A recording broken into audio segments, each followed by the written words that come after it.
Handa ka na bang buksan ang pinto sa mundo ng kababalaghan? Ito ang Kwentesta.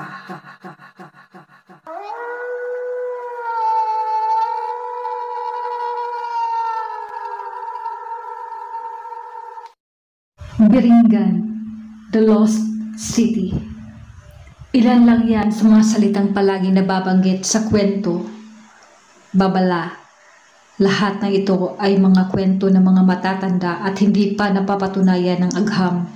Ngunit paano natin masasabing wala itong katuturan kung karamihan sa mga samar nun alam ang nakakatindig, balahibong kwento na ito.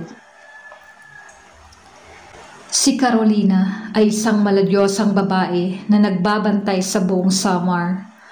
Sinabing ginahasa ito bago pinatay ng mga kalalakihan, ngunit nabuhay sa isang lugar, ang Biringan.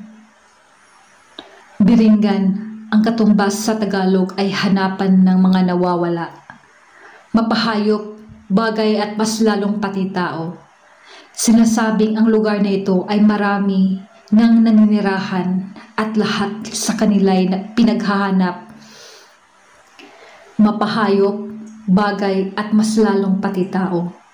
Sinasabing ang lugar na ito ay marami ng naninirahan at lahat sa kanila ay pinaghahanap pa hanggang sa kasalukuyan.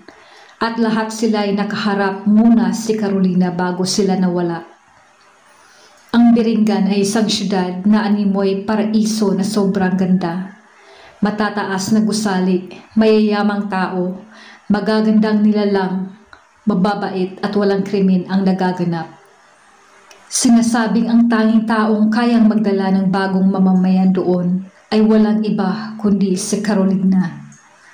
Siya'y nagpapakita sa mga taong gusto nang maaalam o ayaw na sa kasalukuyang pamumuhay. Pero sinasabing mas lalo siyang interesado sa mga mababait at halos walang kasamaan ang puso para sa kanyang mas binubuong syudad. Kaya niyang linlangin ang mga baguhan at walang kaalam-alam sa kanyang istorya. Kapag inimbitahan ka niya, siguradong mapupunta ka sa Biringan.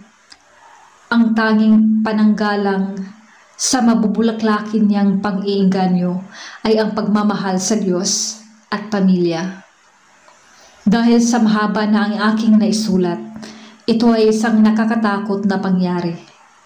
2010. Mang Joey. Balita po, ayaman yun ng Kalbayog, gal. Ang Kalbayog ay isa sa mga syudad ng Samar.